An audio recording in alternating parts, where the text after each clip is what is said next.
네, 나라살림연구소 정창수입니다. 오늘은 이제 중앙정부의 여러 가지 재정 기능과 구조 중에서 의무지출과 재량지출을 좀 말씀을 드리려고 합니다. 우리가 그런 얘기 많이 하잖아요. 예산을 쓰는데 항상 나가야 되는 법정 의무지출이 많아서 걱정이다. 뭐 그런 얘기를 많이 합니다. 사실은 법적으로 꼭 나가야 되는 예산하고 재량을 가지고 언제든 중단할 수 있는 예산이랑은 굉장히 좀 다릅니다. 지금 우리 한국의 의무지출 이 중에서는 이 액수가 247조 돼요. 올해 2021년에. 그 외에 이제 그 이자 지출이 있고 뭐 여러 가지 이제 의무 지출이 있는데요. 다 합쳐가지고 이제 266조 정도 됩니다.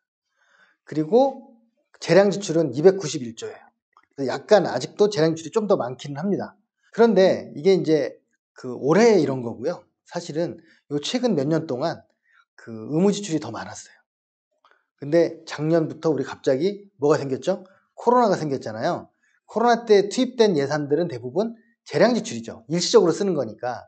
그러다 보니까 재량 지출이 좀 더 많아졌습니다.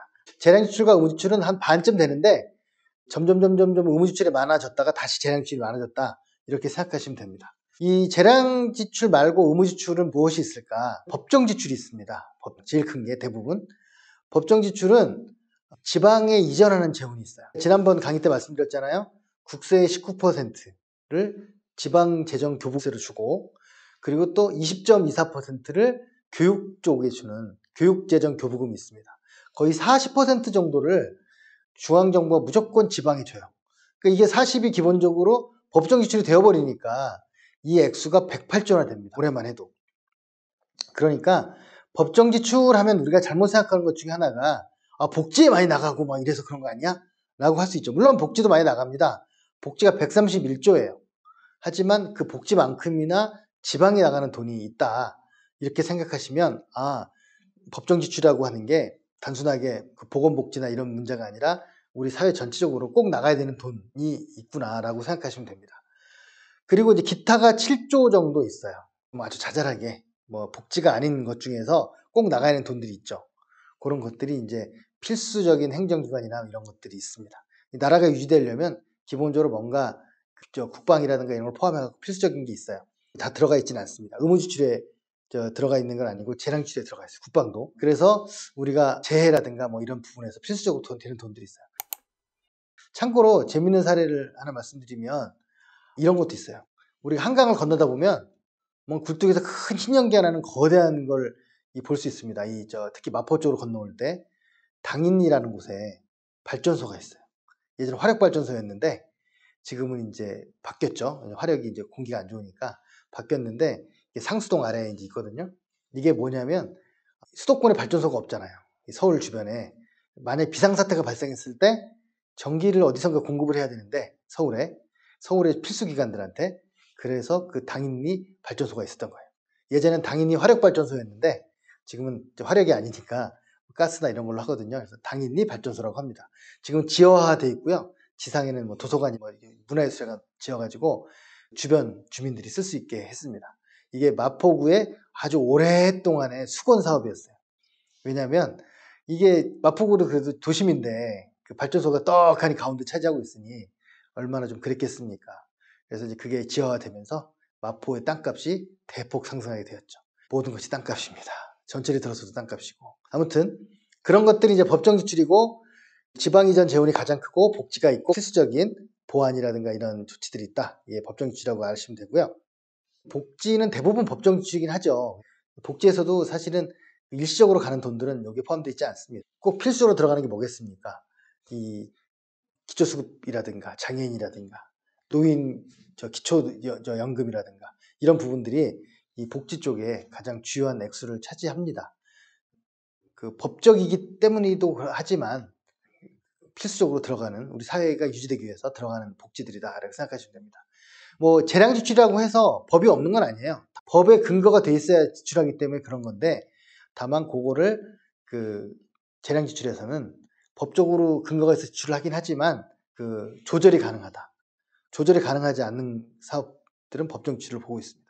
그 다음에 의무 지출인데 어떤 사업에 지출하는 거 말고 하나 있는 게 뭐냐면 이자 지출이에요. 우리가 빚을 내잖아요. 빚을 냈을 때 그 빚에 대한 이자를 지출합니다. 그것이 이제 이자 지출이죠. 그래서 지금 2021년만 해도 18조 정도 되는 이자를 지출하는 것으로 계획되어 있어요. 18조니까 빚을 걱정하는 분들은 18조 작지 않죠. 물론 전체 재정 558조에서 차지하는 비중이 얼마입니까? 10분의 1이면 55조고 1%면 5.5조니까 한 3% 정도 되는 거예요. 3% 정도 되는 돈을 이자로 지출하고 있습니다. 다만 우리는 지출 쪽에서 그런 거고요. 수입 쪽에서 바라보면 이자 수입이 있을 수가 있습니다. 앞에 많은 강의들 중에 우리가 빚은 많지만 또 대신 빚을 준 것도 많다. 그래서 순부채를 봐야 된다. 이런 말씀 드렸는데요. 여하튼 이제 지출만 바라보면 이렇다는 겁니다. 그래서 그게 의무지출로 되어 있습니다. 법적으로 쓰는 돈, 이자 지출 이 두 가지를 포함해서 의무지출이다. 이렇게 보시면 됩니다. 그리고 그것이 아니고 이제 이건 재량을 가지고 조절해서 쓸 수 있다가 재량지출인데요. 재량지출의 그 비중은 한 절반 정도, 291조 정도가 됩니다. 이것을 이제 굴곡을 보면 17년까지는 재량지출이 많았어요. 18년, 19년에는 의무지출이 더 많아졌습니다. 20년에 코로나가 오면서 재량지출이 다시 많아지기 시작했어요. 왜냐하면 코로나의 사업은 일시적이니까 코로나에 쓰는 돈 보통 뭐 작년만 해도 우리가 20조씩 30조 더 썼잖아요. 다른 나라보다 덜하긴 하지만 예년에 우리나라의 상태에 비춰보면 굉장히 지출을 많이 한 거죠. 그렇게 해서 2021년에는 무려 52.3%가 재량지출이고 47.7%가 의무지출인 상태가 됐습니다. 아마도 제가 볼 때는 코로나가 좀 진정이 되면 다시 만나면서 의무지출과 재량지출이 비슷한 규모로 되지 않을까 생각을 해요. 페이고 원칙이라는 걸 들어보셨죠? 페이고. 쓸 수 있는 돈을 쓴다. 쓸 수 있는 돈이 마련됐을 때 쓴다는 거예요. 이거를 클린턴 정부 때 처음으로 했는데 그때 페이고다 그러면 쓸 수 있는 돈을 마련해서 쓴다. 그러면 모든 돈에 대해서 그렇게 되는 거냐. 수입이 확보돼야 지출을 한다는 거거든요. 그럼 어떻게 되겠습니까? 수입이 확보돼야 지출을 한다면 세금을 늘리거나 기존에 쓰는 돈 중에서 쓰임새를 바꿔야 되잖아요. 안 쓰고. 그런데 그때도 뭘 했냐면 법정 의무 지출은 건드리지 않고 재량지출에서 일부 사업을 중단하고 새로운 사업을 집어넣는 것으로 페이고 원칙을 적용을 했어요. 그래서 우리가 앞으로 재정 건전성 얘기할 때 페이고 원칙을 해야 된다 뭐 이런 말을 가끔 언론들이 얘기하고 국회에서도 얘기하는데 그때 우리가 염두에 둬야 되는 건 법정 지출은 대부분 건드리지 않고 가는구나 하고 생각하면 됩니다. 다만 저는 법정 지출도 좀 조절할 수 있다고 생각합니다.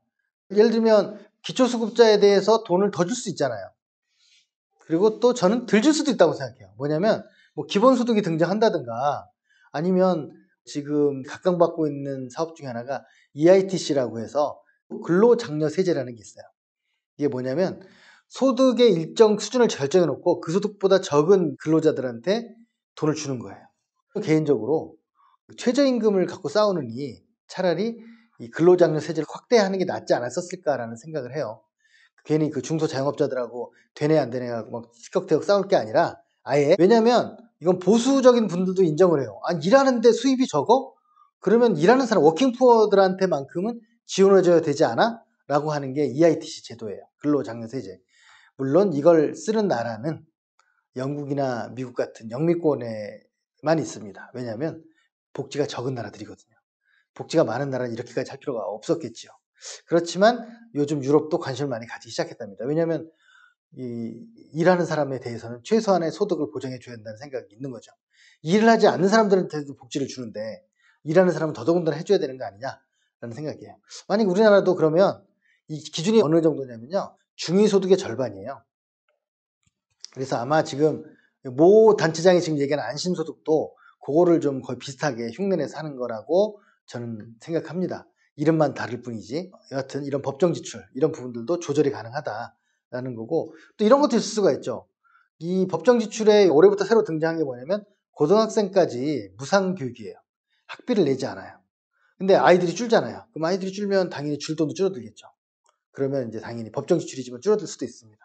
지금 아마 교육 문제에는 굉장히 돈이 많이 남는 게 아니냐라고 하는 시각을 가진 분들이 많아가지고 그걸 한번 생각해 봐야 됩니다. 물론 교육을 하시는 분들은 무슨 소리를 하는 거냐 아무리 많아도 부족하다라고 하시겠지만 좀 전체를 바라보는 시각에서는 좀 그런 비판들을 좀 합니다. 그래서 이런 의무지출, 재량지출이 이렇게 어느 쪽이 많다가 적다 이렇게 왔다 갔다 하는데요. 앞으로 장기적인 계획으로 보면 의무지출이 2024년까지 재량지출보다 좀 적은 것으로 지금 계획을 지금 하고 있어요. 앞으로도 꾸준히 재정당국이나 이제 정부에서는 그 의무지출을 그래도 반 이하로 유지시키려고 노력을 하는 것 같아요. 왜냐하면 재량지출이 많아야 아무래도 조금 새로운 사업도 벌릴 수 있고 재정의 구조도 바꾸고 혁신을 할 수 있으니까 그렇게 되지 않을까 싶습니다. 아무튼 오늘 의무지출과 재량지출 이것에 대해서 오늘 말씀을 드렸습니다. 네, 마치겠습니다. 구독, 좋아요